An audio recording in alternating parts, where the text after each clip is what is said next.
Bayangkan. Seorang nenek renta berlutut di tanah yang keras. Tubuhnya gemetar. Wajahnya basah oleh hujan dan air mata. Ia memohon dengan lirih di hadapan pemimpin desanya. Tapi balasannya bukan kasih sayang, melainkan tendangan keras yang membuat tubuh ringkihnya terlempar ke tanah, di depan mata puluhan warga yang hanya bisa membisu. Tak ada tangan yang menolong. Tak ada suara yang membela. Yang terdengar hanya tawa congkak sang bulurah, dan suara pintu rumah yang ditutup kasar. Apa yang sebenarnya terjadi? Dan kenapa tidak ada satupun yang berani melawan? Namun sebelumnya, bagi yang beragama Islam, mari tinggalkan sholawat di komentar, agar sholawat ini menjadi saksi kita di akhirat kelak. Jangan lupa juga like dan share cerita ini ke teman ataupun keluarga terdekat kita, untuk membantu menyebarkan dakwah Islam dalam bentuk cerita. Semoga Anda mendapatkan pahala yang setimpal karena sudah subscribe, like, komen dan membagikan cerita ini. Sekarang mari kita lanjut ke ceritanya. Di sebuah desa kecil yang terpencil, hidup seorang nenek tua bernama Mak Juhroh. Tubuhnya sudah renta, tulangnya menonjol, rambutnya memutih seluruhnya, dan suaranya bergetar saat berbicara. Namun semangatnya belum padam. Setiap hari, tanpa kenal lelah, Mak Juhroh berjalan kaki dari gubuk reot miliknya menuju rumah besar milik Bulurah Asni.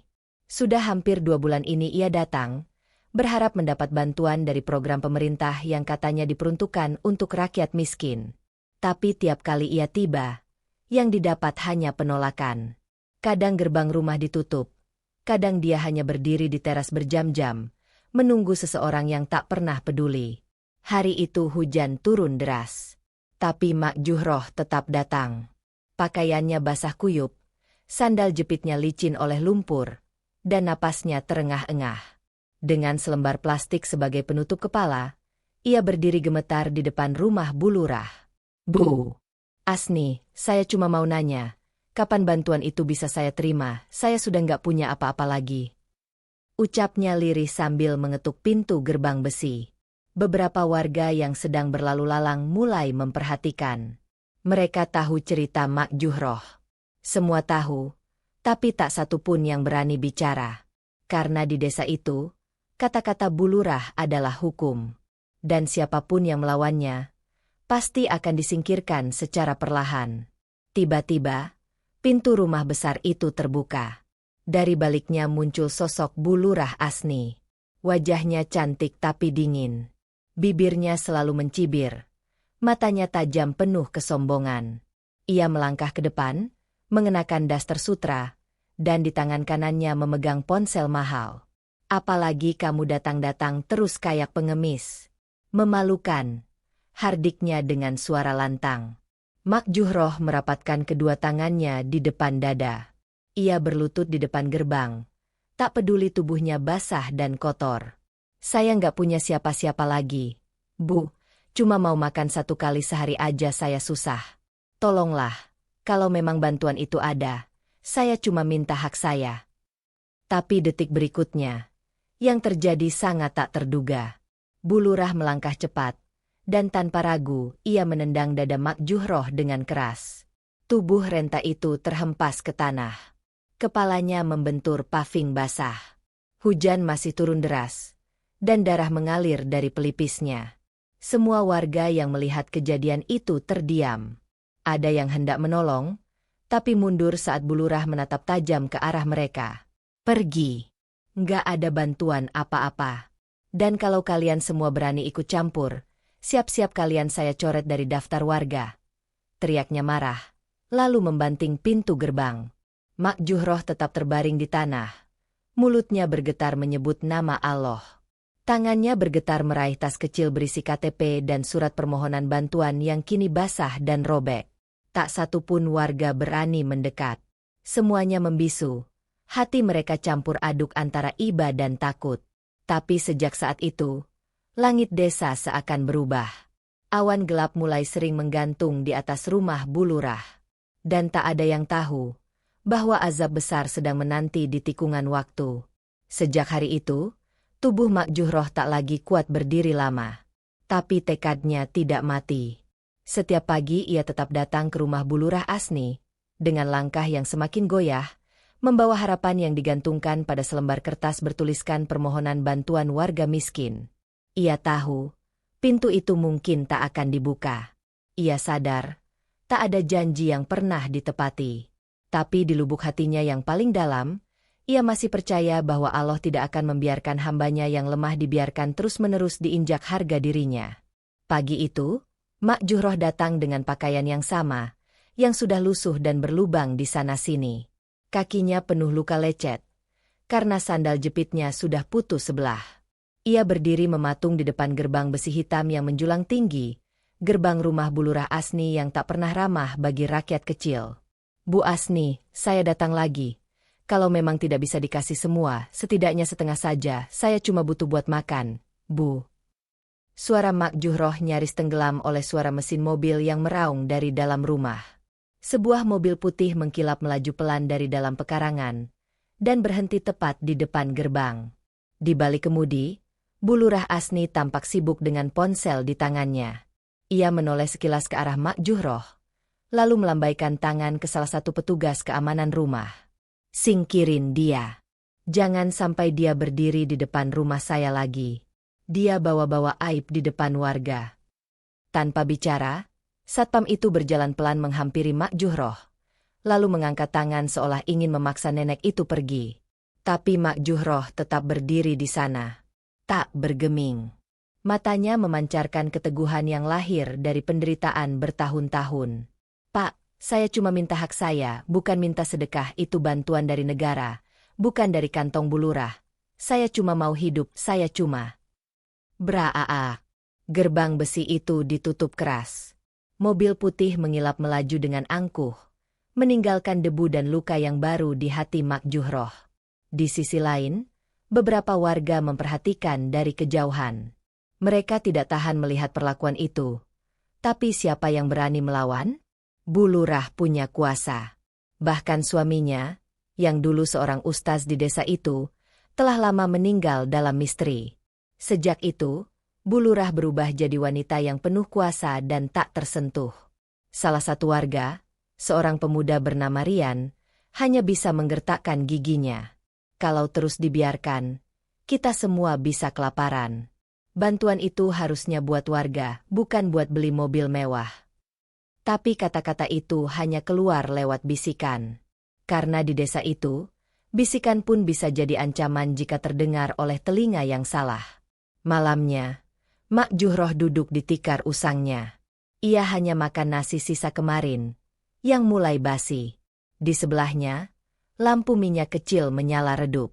Ia membuka mushaf kecil, lalu membaca pelan-pelan dengan suara bergetar. Ya Allah, kalau memang aku sudah terlalu tua untuk bertahan, ambil saja aku. Tapi jika engkau ingin menegakkan keadilan, maka tolong tunjukkan siapa yang selama ini memakan hak kami. Doa itu naik ke langit. Di luar, angin malam menderu. Dan di kejauhan, rumah Bu Lurah tampak berdiri megah, penuh lampu-lampu terang, pesta kecil, dan tawa congkak yang menggema. Tapi tidak ada yang tahu bahwa malam itu adalah awal dari perubahan besar, bahwa langit takkan selamanya diam, dan bahwa kezaliman, cepat atau lambat, akan menemui akhirnya. Pagi itu, suasana desa tidak seperti biasa. Warung kopi milik Pak Thohir yang terletak di pinggir jalan mulai ramai sejak fajar. Tapi bukan karena dagangan yang laris, melainkan karena bisikan-bisikan pelan yang mulai menyebar seperti api di tumpukan jerami kering. Sudah dengar belum? Mobil putih itu katanya baru dibeli bulan lalu, uangnya dari mana coba? Bisik salah satu ibu, setengah menunduk, matanya waspada. Katanya sih, dari dana bantuan. Yang untuk warga miskin itu. Sahut yang lain, lebih pelan lagi, seolah takut angin membawa ucapannya sampai ke telinga Bu Lurah. Lah, terus kita ini kapan dapat bantuannya? Anakku sudah 3 bulan nggak bisa bayar sekolah. Pak Thohir hanya diam. Ia menuangkan kopi ke cangkir tamunya, tapi pandangannya menerawang jauh ke arah rumah megah Bu Lurah yang terletak di atas sedikit tanjakan, seolah rumah itu dibangun bukan hanya dari batu dan semen, tapi juga dari sisa air mata rakyat kecil. Desas-desus itu bukan tanpa alasan. Sudah lebih dari 3 bulan sejak pemerintah mengumumkan adanya dana bantuan tahap kedua untuk desa mereka. Tapi tak satu pun warga mendapatkannya. Padahal, Mak Juhroh bukan satu-satunya yang hidup dalam kekurangan. Ada banyak warga lain yang diam dalam penderitaan karena takut bersuara. Salah satu warga, Pak Darto, dulunya bendahara desa, akhirnya memberanikan diri bicara pelan-pelan di warung itu. Saya tahu datanya. Dana itu seharusnya sudah cair dari 2 bulan lalu. Tapi dari laporan yang saya lihat sekilas, jumlah yang masuk tidak sesuai dengan jumlah yang keluar. Ada selisih besar. Berarti dikorupsi, desah seseorang. Pak Darto mengangguk pelan. Saya nggak berani bilang sembarangan. Tapi kalau kalian perhatikan, sejak dana itu turun rumah Bu Lurah direnovasi, mobil baru datang, pesta ulang tahun cucunya sampai panggil organ tunggal, dari mana semua itu? Warga mulai saling pandang. Ada amarah, tapi juga ketakutan. Mereka tahu, Bu Lurah Asni bukan hanya sekadar pemimpin desa. Ia punya koneksi ke pejabat di kecamatan. Bahkan katanya punya saudara di dinas kabupaten. Melawan berarti menghancurkan masa depan. Namun sesuatu dalam diri mereka mulai goyah. Kejadian Mak Juhroh kemarin seolah menjadi titik balik. Bagaimana mungkin seorang nenek renta diperlakukan seperti binatang? Dan tidak ada satupun yang berdiri untuk membela? Kalau Allah sudah murka, nggak perlu kita yang balas, bisik Pak Darto perlahan. Kadang Allah cuma nunggu waktu yang pas untuk jatuhkan orang sombong. Sementara itu, di rumah Bu Lurah, kehidupan seakan berjalan di atas angin. Di balik jendela kaca, Bu Lurah duduk santai sambil meminum teh hangat, memakai daster halus berwarna emas. Di hadapannya, sebuah laptop menyala. Di layar, ada laporan dana desa yang sudah dimanipulasi rapi. Ia tersenyum puas, lalu menekan tombol, kirim, ke kantor kecamatan. Semua terlihat sempurna, gumamnya pelan. Siapa juga yang bakal curiga? Mereka semua terlalu bodoh untuk mencari tahu. Tapi ia lupa bahwa tidak semua mata bisa ditipu, tidak semua telinga bisa dibungkam, dan tidak semua doa rakyat miskin bisa diredam oleh tumpukan uang dan laporan palsu. Dan tepat saat matahari mulai tergelincir dari ubun-ubun desa, langit perlahan berubah. Awan gelap mulai menggantung di atas rumah besar itu. Masih belum ada yang sadar bahwa badai sebenarnya sudah mulai datang. Bu Lurah Asni dikenal sebagai wanita yang berwibawa. Setidaknya, itu yang terlihat di atas panggung saat acara-acara desa. Dengan suara lantang dan senyuman palsu, ia berdiri di depan mikrofon, membacakan sambutan seolah menjadi penyambung lidah rakyat. Tapi di balik panggung itu, wajahnya adalah wajah penguasa yang tak tersentuh. Tak ada warga yang berani mengusik atau mempertanyakan keputusannya. Tak ada yang berani menatap matanya lebih dari 5 detik. Karena siapapun yang berani melawan, pasti akan dimatikan secara perlahan. Bukan secara fisik, tapi secara sosial. Namanya akan dihapus dari daftar bantuan, anak-anaknya takkan bisa sekolah, usahanya akan ditutup, dan keluarganya akan dikucilkan. Lurah itu kayak ratu. Ratu yang tak pernah turun dari singgasananya, ujar Buminah, salah satu pedagang sayur, saat berbincang diam-diam dengan tetangganya. Tapi ratu juga bisa jatuh. Min, kalau Allah sudah mau membalikan nasib setinggi apapun, pasti akan dihantam, jawab tetangganya, lirih. Sementara itu, di kantor desa, meja kerja Bu Lurah penuh dengan berkas bantuan yang belum ditandatangani. Bukan karena belum sempat, tapi karena memang tidak akan pernah ditandatangani. Ia punya cara sendiri untuk membuat dana itu seolah hilang di atas kertas. Beberapa perangkat desa sudah mulai resah.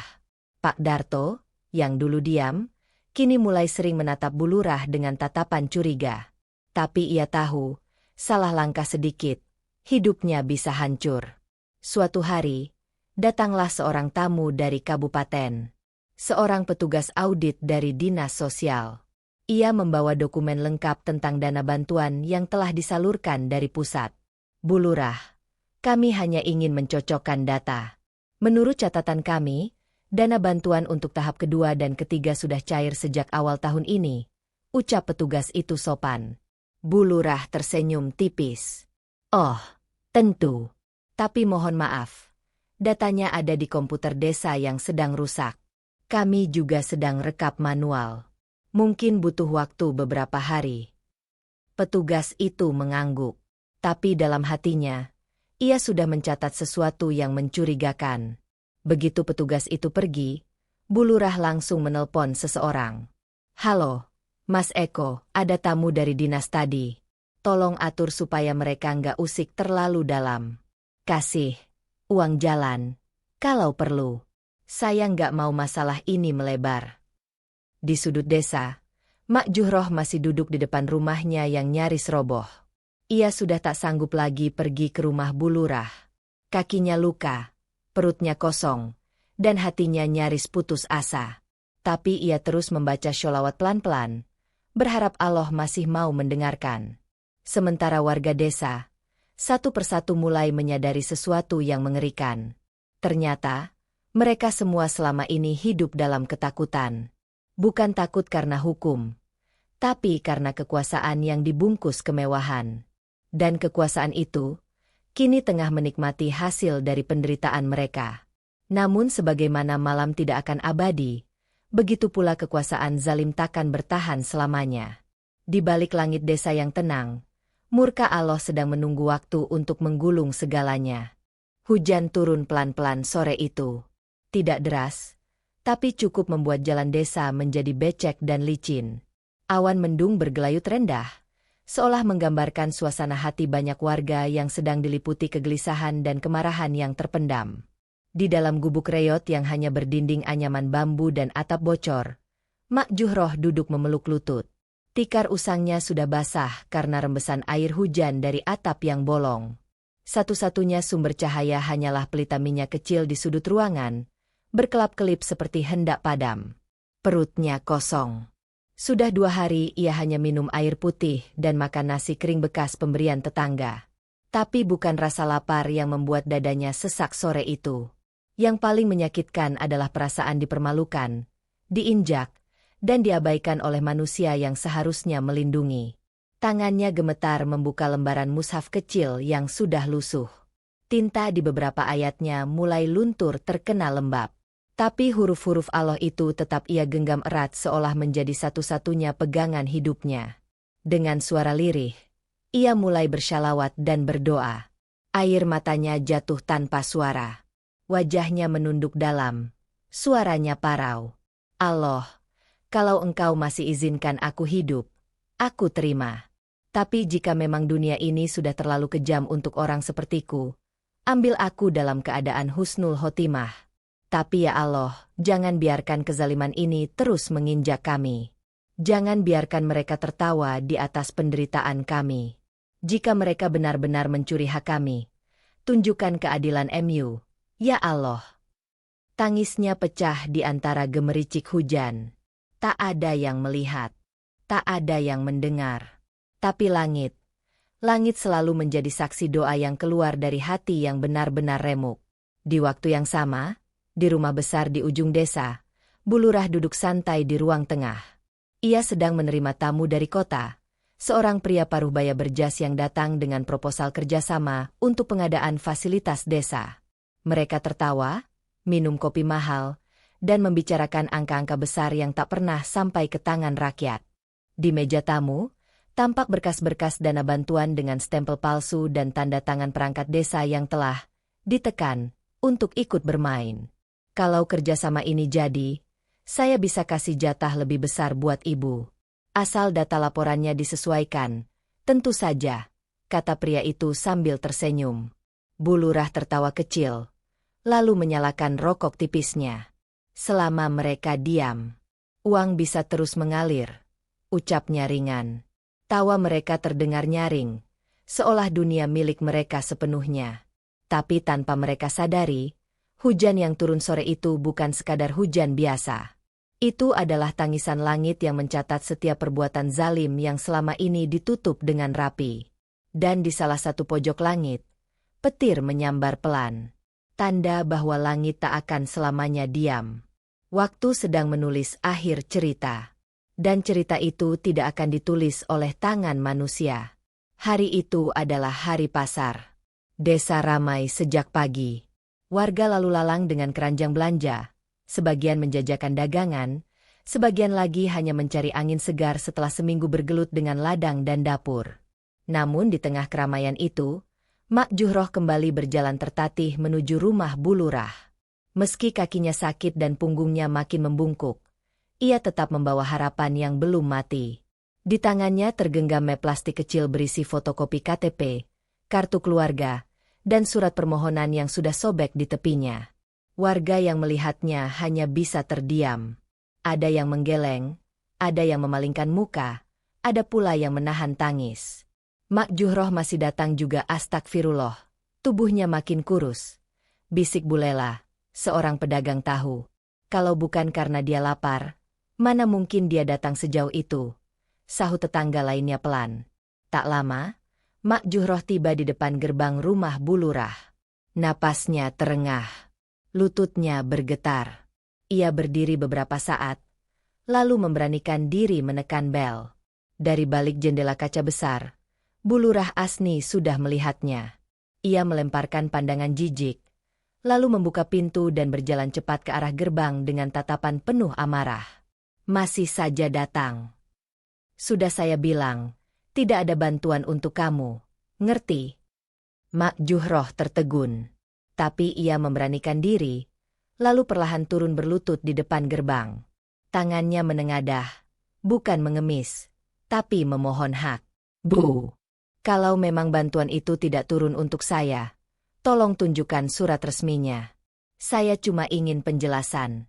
Bu, saya hanya ingin tahu kenapa saya satu-satunya orang tua miskin di desa ini yang tidak mendapatkan hak saya.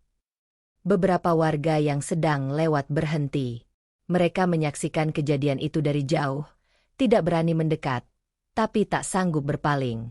Bu Lurah menatap warga yang mulai berkerumun, lalu matanya kembali ke arah Mak Juhroh. Dan, tanpa ragu, ia mengangkat kakinya dan menendang keras dada Mak Juhroh. Tubuh kurus itu terlempar ke belakang, terjatuh ke jalanan berbatu. Map plastiknya terbuka, kertas-kertasnya beterbangan dan basah oleh lumpur. Warga terkejut. Beberapa ingin berlari menolong, tapi Bu Lurah menatap tajam ke arah mereka. Siapapun yang bantu dia, saya anggap menentang pemerintah desa. Hening. Sunyi. Hanya suara tangis kecil dari anak-anak yang menyaksikan kejadian itu, dan suara napas lemah Mak Juhroh yang mencoba duduk kembali, menahan nyeri di rusuknya.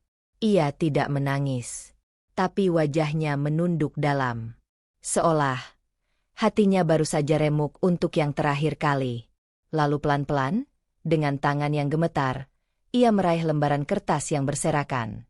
Ia peluk ke dadanya, lalu berdiri pelan, dan berjalan menjauh, tanpa menoleh lagi. Warga mulai bergumam. Amarah mulai tumbuh. Tapi semuanya masih diam. Masih takut. Masih ragu. Sementara Bu Lurah kembali ke rumahnya, menutup pintu dengan senyum puas.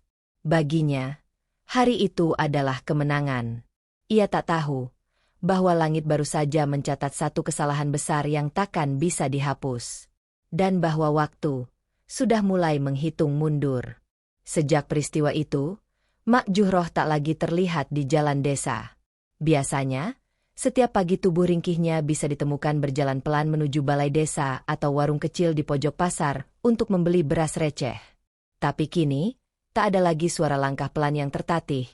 Tak ada lagi suara salam lirihnya yang dulu nyaris tak terdengar. Warga mulai bertanya-tanya. Sebagian menduga ia sakit. Sebagian lain takut terjadi hal yang lebih buruk. Tapi tak satu pun yang berani menjenguk langsung. Takut. Takut dianggap membela. Takut dipantau orang suruhan Bu Lurah. Hanya satu orang yang memberanikan diri sore itu. Rian, pemuda desa yang sejak dulu dikenal tak suka ketidakadilan. Ia mendatangi rumah Mak Juhroh di pinggir sawah. Rumah kecil berdinding bambu, beratap karung, yang sebagian tiangnya sudah lapuk dimakan waktu. Saat mengetuk pintu, tak ada jawaban. Tapi dari celah dinding, terdengar suara batuk pelan. Rian mendorong pintu perlahan dan tertegun. Di dalamnya, Mak Juhroh terbaring lemah di atas tikar. Tubuhnya hanya ditutupi sarung tipis. Wajahnya pucat, napasnya tersengal. "Ma, innalillahi. Mak kenapa nggak bilang siapa-siapa?" Ucap Rian terbata, langsung berjongkok dan memegang tangan keriput itu. Mak Juhroh tersenyum lemah. Bibirnya pecah-pecah. Matanya berkaca-kaca. "Rian, Allah masih beri aku napas. Itu sudah cukup. Nenek cuma capek. Capek bukan karena berjalan, tapi karena terus dikhianati manusia yang seharusnya melindungi." Rian menggenggam tangannya erat. Hatinya bergemuruh. "Nenek jangan bicara seperti itu. Harusnya semua orang tahu. Bantuan itu memang hak nenek. Mereka yang seharusnya malu." Mak Juhroh menggeleng pelan. "Bukan saatnya marah. Nak, nenek cuma minta satu, jangan sampai ada lagi yang dipermalukan seperti nenek. Jangan sampai anak-anak kalian kelak hidup dalam ketakutan di desa sendiri." Seketika, Rian merasakan sesuatu menghunjam dadanya. Kata-kata itu bukan hanya keluhan, tapi wasiat. Ia pulang malam itu dengan dada panas. Ia menatap rumah bulurah yang megah dengan lampu-lampu terang menyala di dalamnya. Terdengar suara tawa, musik, dan pesta kecil yang diselenggarakan hampir setiap minggu. Di dalam rumah besar itu, bulurah sedang tertawa lepas. Ia duduk santai bersama teman-teman dekatnya, memamerkan cincin emas dan tas baru yang katanya dibeli dari butik kota. "Lihat nih, mobil baruku. Putih bersih. Kayak mimpi. Semua warga pasti iri. Tapi ya, hidup ini harus pintar. Kalau mau kaya, jangan cuma kerja keras, kerja cerdas." Ucapnya pongah sambil menyeruput jus buah di gelas kristal. Tamu-tamunya tertawa puas. Tak ada satupun yang tahu, atau mungkin tak peduli, bahwa tawa itu dibayar dengan tangis puluhan orang miskin yang dikhianati. Tapi malam itu, langit terasa berat. Angin berembus kencang. Pohon-pohon di belakang rumah bulurah mulai bergoyang aneh. Dan lampu-lampu di dalam rumah itu sempat berkedip sebentar, lalu kembali menyala. Tak ada yang sadar bahwa luka yang dibiarkan membusuk dalam diam, suatu saat akan berubah menjadi bala yang tak bisa ditahan oleh apapun. Langit sedang menahan murka. Dan malam itu, langit mulai membuka matanya. Minggu berikutnya, desa terasa berbeda. Jalan menuju rumah bulurah tampak lebih lebar. Beberapa pohon ditebang, rumput pinggir jalan dirapikan. Para tukang dari kota berdatangan membawa alat berat dan keramik mewah. Renovasi besar-besaran dilakukan untuk memperluas garasi. Garasi untuk apa?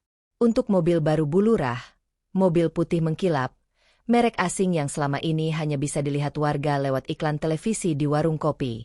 Setiap hari, mobil itu dipoles, dicuci, dijaga satpam desa.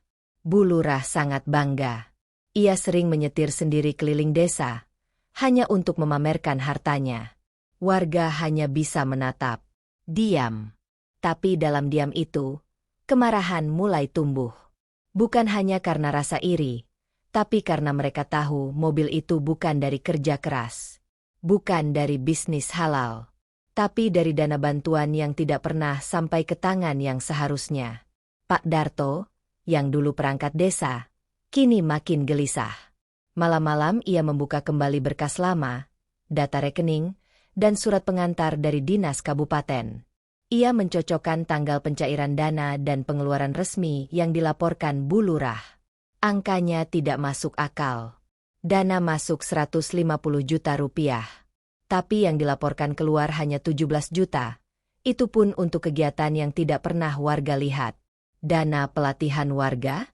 Kapan ada pelatihan? Dana pengadaan bibit? Kapan dibagikan? Gumamnya sendiri. Pak Darto mulai merasa takut. Tapi ia tahu, jika ia terus diam, maka ia turut menjadi bagian dari kezaliman itu. Sementara itu, bulurah semakin liar. Ia mulai sering mengadakan acara tertutup di rumahnya, mengundang para pejabat kecamatan dan rekan bisnis dari kota. Ada hidangan mahal, musik, bahkan minuman beralkohol yang diselundupkan diam-diam. Saya akan jadikan desa ini paling kaya di kecamatan. Tapi saya yang kendalikan segalanya, katanya dalam sebuah jamuan, dengan gelas di tangan dan tawa lepas di udara. Tak ada satupun warga yang diundang. Tak satupun keluarga miskin yang dijamu. Padahal, semua yang mereka pesta-pestakan berasal dari keringat, jerih payah, dan hak rakyat jelata. Di sisi lain desa, Mak Juhroh kembali jatuh sakit. Kali ini tubuhnya demam tinggi. Bibirnya pucat. Matanya cekung. Rian kembali datang dan membawa bubur hangat dari ibunya. Tapi nenek itu sudah terlalu lemah untuk membuka mulut. Ia hanya berbisik. Waktuku tidak lama. Nak, tapi Allah, tidak tidur. Kalimat itu terngiang di telinga Rian bahkan setelah ia pulang. Dan malam itu, ia tak bisa tidur. Hatinya terus berdebar. Ia buka ponsel, mulai menulis di media sosial milik pribadi. Tak menyebut nama, hanya menceritakan bagaimana dana bantuan tak pernah sampai, dan seorang nenek miskin harus merintih di rumahnya sendiri. Tak disangka, tulisan itu viral. Komentar berdatangan. Banyak yang membagikan ulang. Ada yang mengaku mengalami hal serupa di desa mereka. Ada pula yang mulai mengumpulkan keberanian untuk berbicara. Dan dari kejauhan, seorang wartawan investigasi diam-diam mulai mencium bau busuk dari desa itu.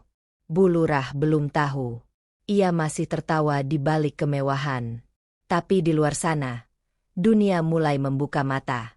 Jejak-jejak harta haram itu tak bisa selamanya ditutup dengan cat putih dan laporan palsu. Karena setiap rupiah yang diambil dari darah rakyat, akan ditagih kembali oleh langit. Semenjak mobil putih itu datang, kehidupan Bu Lurah Asni semakin jauh dari rakyatnya. Ia tidak pernah lagi terlihat di balai desa. Semua urusan administrasi diserahkan pada anak buahnya. Ia hanya muncul saat ada tamu dari kota atau saat tampil di media sosial, tersenyum di depan kamera sambil berpidato tentang keadilan sosial dan pembangunan desa. Padahal, tak ada yang dibangun selain rumahnya sendiri. Tak ada yang diperjuangkan selain egonya sendiri. Setiap pagi, ia memulai hari dengan memoles wajahnya, mengenakan perhiasan mencolok, lalu duduk di teras rumah besar sambil menyeruput kopi mahal yang ia pesan khusus dari luar kota. Di depan rumah, mobil barunya diparkir dengan sengaja agar mudah dilihat siapa saja yang lewat. Sopir pribadi menunggunya. Sekali waktu ia berkeliling desa, bukan untuk memantau keadaan, tapi sekadar memamerkan kendaraan dan pakaian barunya. Warga hanya bisa melihat dari kejauhan. Ada yang mencibir diam-diam. Ada yang mengelus dada.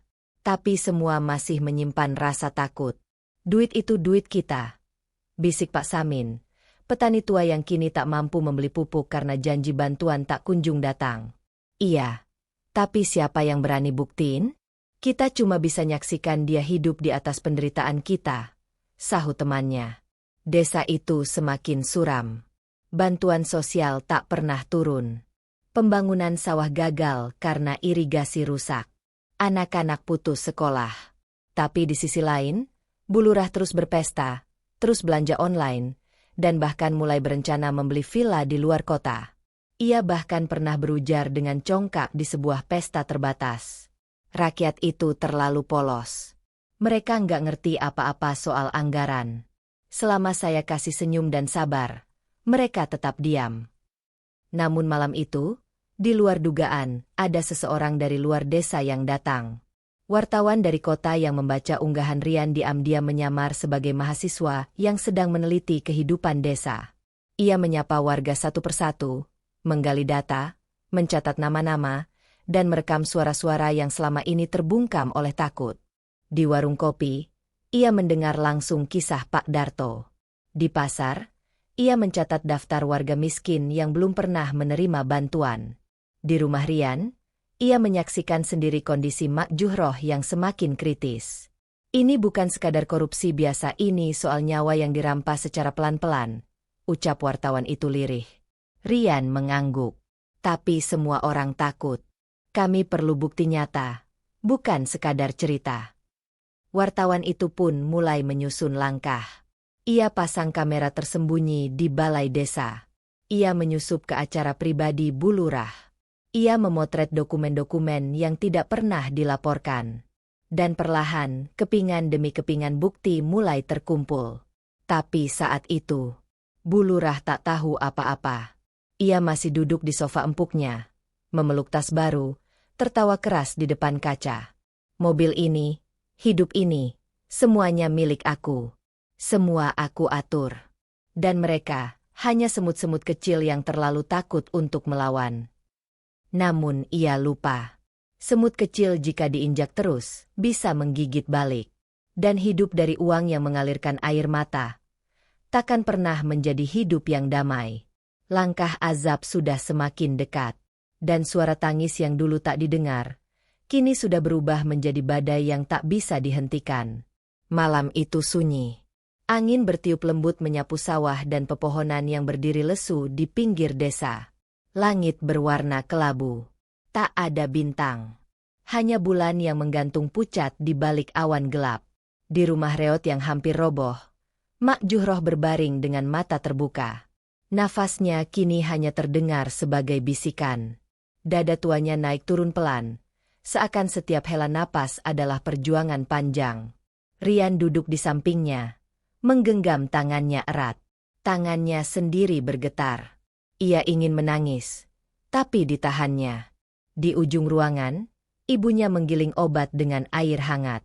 Tetangga mulai berdatangan, membawa makanan, kain hangat, dan doa. Namun Mak Juhroh seolah sudah tidak lagi berada di dunia ini. Ia menatap langit-langit rumah yang bolong, lalu berbisik lirih. Ya Allah, Engkau maha melihat. Engkau maha mendengar. Jika aku tak mampu menyampaikan kebenaran dengan kata, maka sampaikanlah dengan kuasa MU. Tegakkan keadilan MU, sebelum aku kembali pada MU. Doa itu lirih, tapi menusuk langit. Langit yang selama ini diam, kini mulai menjawab.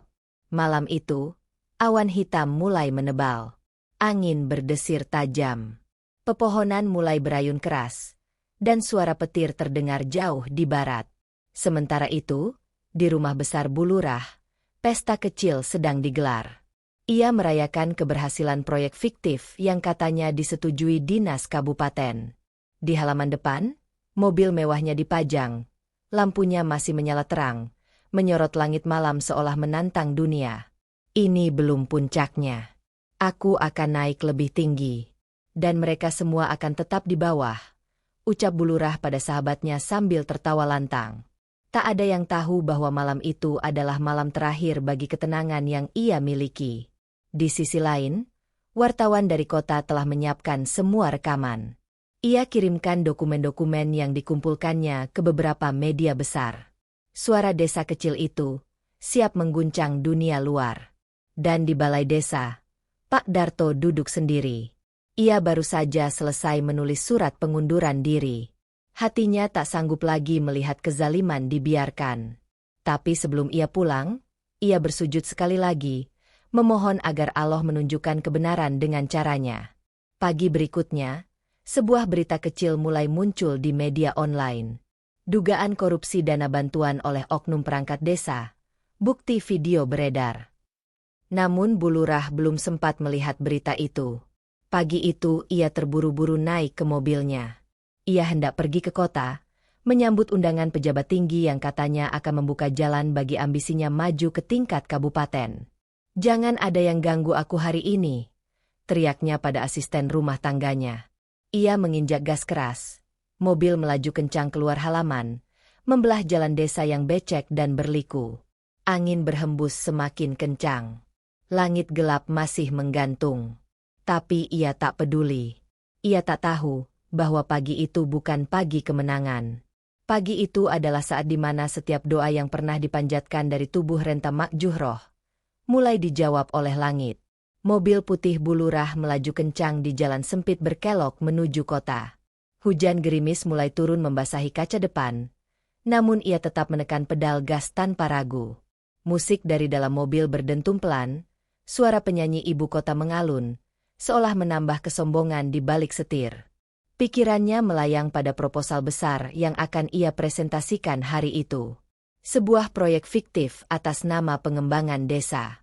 Dana puluhan juta rupiah yang rencananya akan ia kelola sendiri, seperti dana-dana sebelumnya.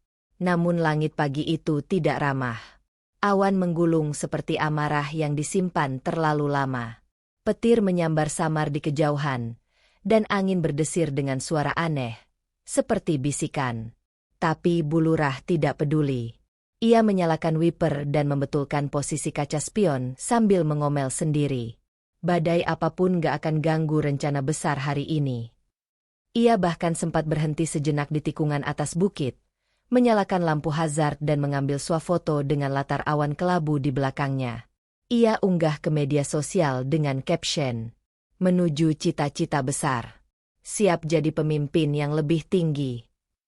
Ia tak tahu bahwa itu adalah unggahan terakhirnya. Tak lama setelah ia melaju kembali, hujan semakin deras. Jalanan mulai licin. Tikungan berikutnya dikenal warga sebagai tanjakan maut. Banyak warga lokal menghindari jalur itu saat hujan. Tapi Bu Lurah tetap melaju. Di balik kemudi, ia mencoba mengangkat ponsel. Notifikasi masuk satu persatu. Ada pesan dari anak buahnya. "Bu, berita tentang dugaan korupsi ibu mulai naik di media. Nama ibu disebut langsung. Video rekaman ada." Wajah Bu Lurah mendadak pucat. Tangannya gemetar. Ponsel hampir terlepas. Ia menoleh ke arah layar, lalu ke jalan, dan di detik berikutnya, semuanya jadi lambat. Mobil tergelincir. Roda depan kehilangan kendali. Ban menabrak bebatuan di tepi jalan. Setir tak lagi bisa diarahkan. Dan mobil itu meluncur bebas ke arah jurang. Semuanya terjadi begitu cepat. Dentuman keras. Bunyi logam beradu. Jeritan pendek. Dan lalu sunyi. Mobil putih itu terjun bebas, membentur dinding jurang, lalu tenggelam di dasar sungai berbatu, tersembunyi di balik rimbunnya hutan kecil. Tak ada yang melihat secara langsung. Hujan masih turun. Air sungai mengalir deras. Warga baru tahu kehilangannya ketika malam tiba dan Bu Lurah tak juga kembali. Satu-satunya saksi adalah langit yang menyaksikan sendiri bagaimana akhirnya seseorang yang hidup dari kezaliman akan dikembalikan pada tanah dengan cara yang menggetarkan. Dan saat kabar itu menyebar pelan, seluruh desa membeku dalam satu kata. Azab. Pagi berikutnya, kabar menghilangnya Bu Lurah menyebar cepat ke seluruh penjuru desa. Tak seorang pun melihat mobil putihnya kembali sejak ia pergi menuju kota. Warga mulai berkumpul di balai desa. Wajah-wajah mereka penuh tanya, antara percaya dan tak percaya. Rian, yang sejak pagi sudah gelisah, langsung menuju rumah Pak Darto. "Pak, saya dengar Bu Lurah nggak pulang sejak kemarin. Apa benar?" Pak Darto hanya mengangguk pelan. "Benar. Saya tadi dapat kabar dari sopir pribadi yang biasanya antar dia. Tapi kemarin dia nyetir sendiri. Mobilnya belum ditemukan. Ponselnya tak aktif." Tak butuh waktu lama, polisi dan relawan mulai dikerahkan. Pencarian dilakukan sepanjang jalur desa menuju kota, hingga ke jalanan sempit penuh tanjakan di sekitar bukit. Beberapa warga ikut mencari, menyusuri jalanan licin yang berkelok, menengok ke tepi jurang yang diselimuti kabut tipis.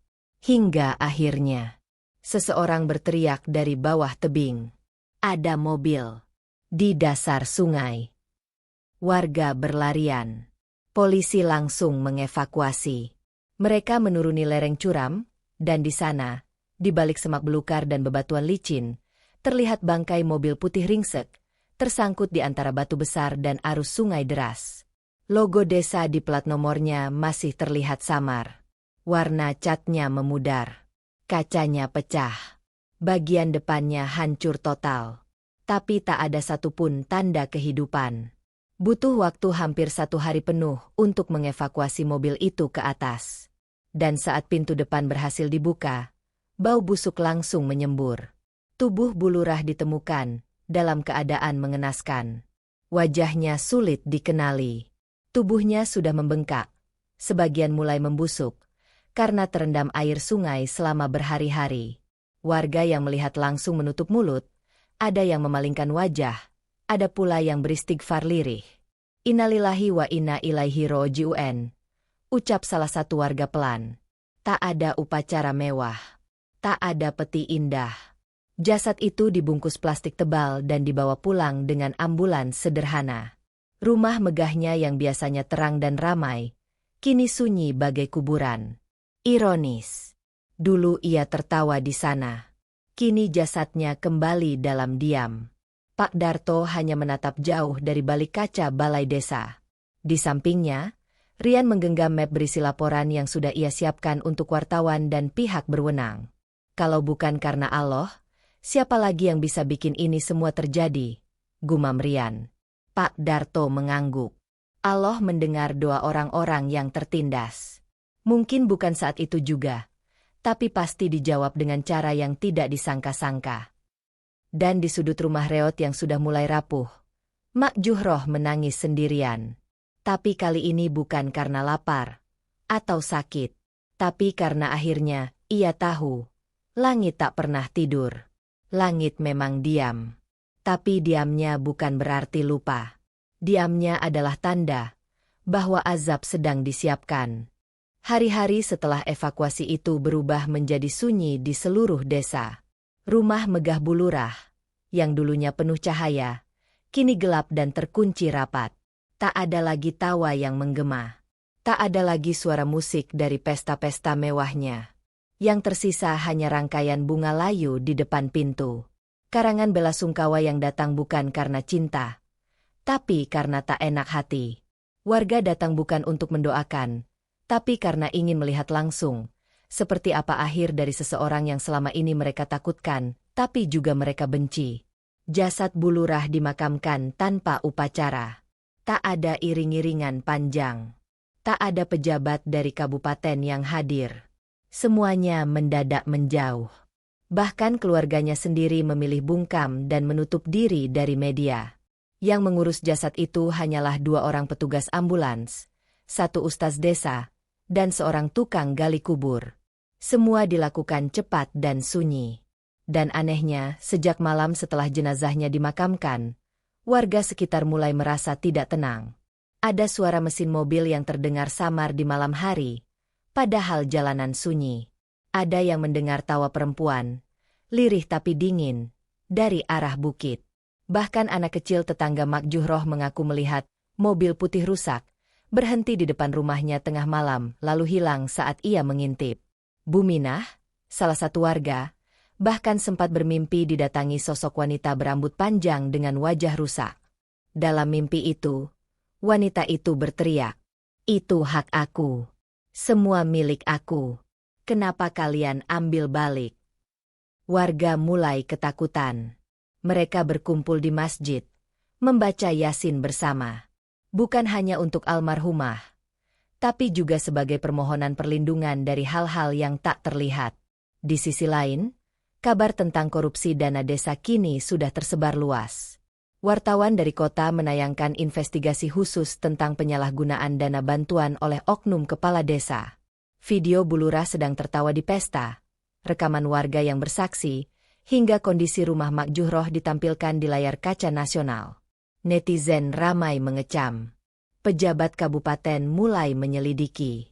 Surat panggilan dilayangkan ke sisa perangkat desa yang terlibat. Pak Darto, yang kini menjadi saksi kunci, menyerahkan seluruh dokumen pembanding. Semua terbongkar. Seluruh dana bantuan sejak awal tahun ditemukan tidak pernah disalurkan secara utuh. Bahkan dana darurat pandemi pun dijadikan ajang perampokan terselubung. Dan lebih menyayat hati lagi, saat media nasional menyorot kondisi Mak Juhroh, wanita renta yang selama ini datang tiap hari ke rumah lurah untuk meminta haknya, dan justru ditendang di depan warga. Tangisan warganet membanjiri kolom komentar. Tapi semua sudah terjadi. Mak Juhroh hanya bisa menatap televisi kecil di rumah tetangganya, melihat wajahnya muncul di layar kaca. Ia tersenyum pelan. Wajahnya masih lemah. Tubuhnya masih kurus. Tapi ada kelegaan dalam matanya. Sekarang, Allah sudah tunjukkan sendiri. Nenek nggak perlu bicara banyak. Nenek hanya perlu bersabar. Rian berdiri di sampingnya. Ia tahu, cerita ini belum selesai. Tapi satu hal sudah jelas. Kebenaran, meski tertutup lumpur selama bertahun-tahun, akan tetap muncul ke permukaan.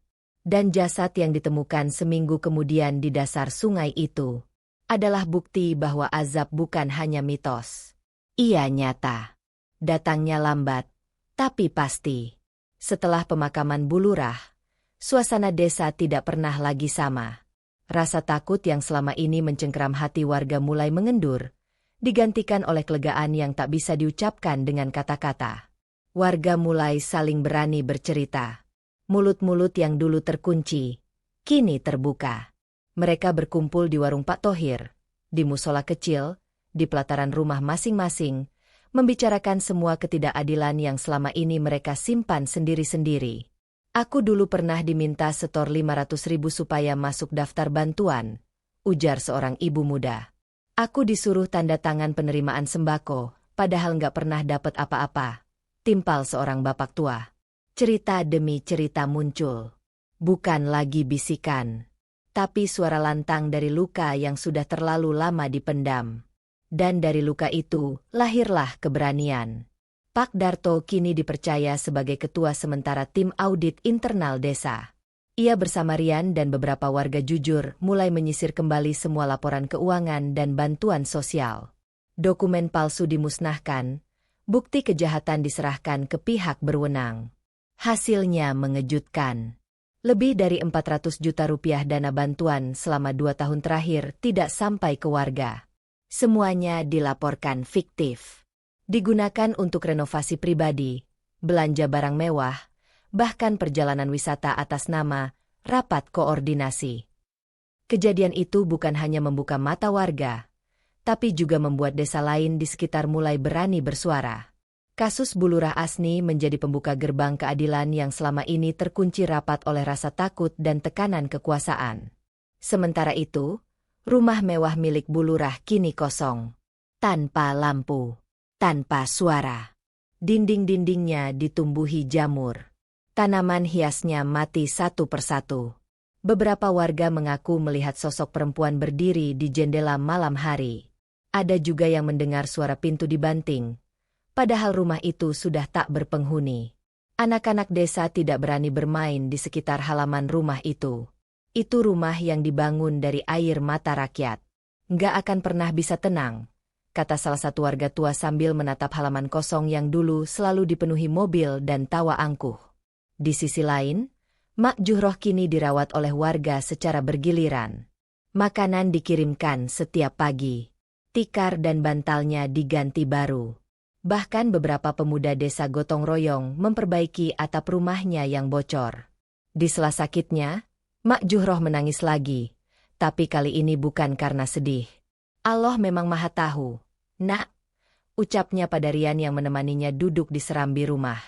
Kadang Allah nggak langsung membalas, tapi dia tidak pernah lalai walau sedetik pun. Rian menunduk, hatinya hangat sekaligus pilu. Terima kasih, Mak. Karena keberanian Mak, kami semua jadi sadar.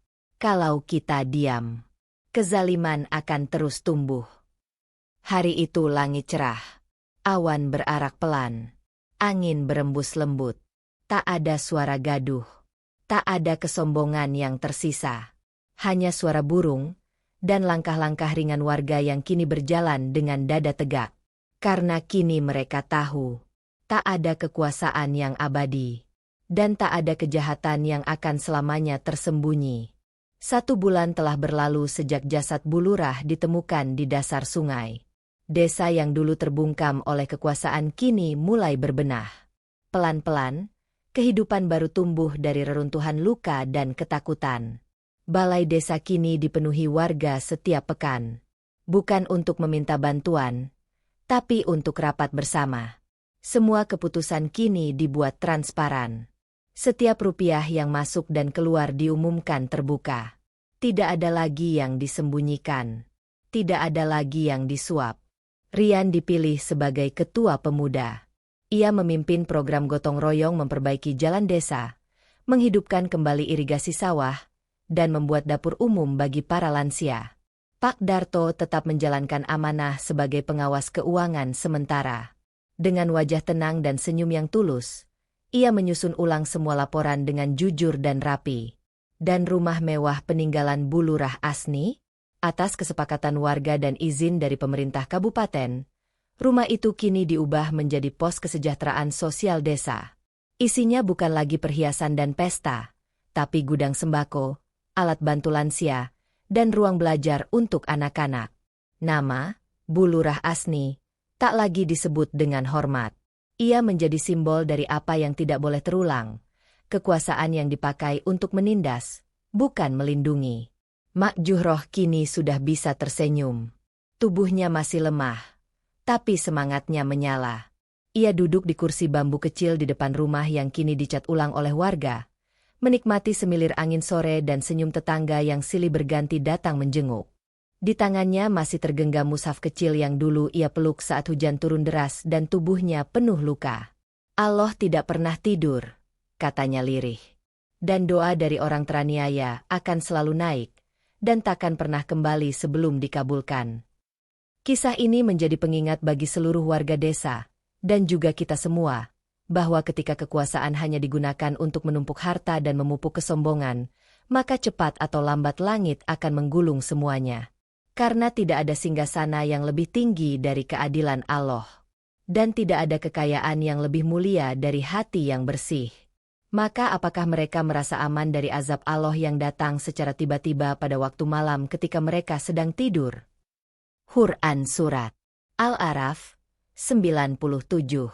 Terima kasih telah mengikuti kisah ini sampai akhir. Semoga kisah ini menjadi pelajaran bagi kita semua, bahwa hidup yang baik bukan diukur dari seberapa banyak harta yang kita miliki, tetapi dari seberapa tulus kita berlaku adil dan menolong sesama. Jangan lupa tinggalkan sholawat di kolom komentar, dan bantu sebarkan cerita ini dengan like dan share, agar semakin banyak yang mendapat hikmah dan pelajaran. Sampai jumpa di kisah nyata penuh makna berikutnya, hanya di channel Bunda Salsa Official.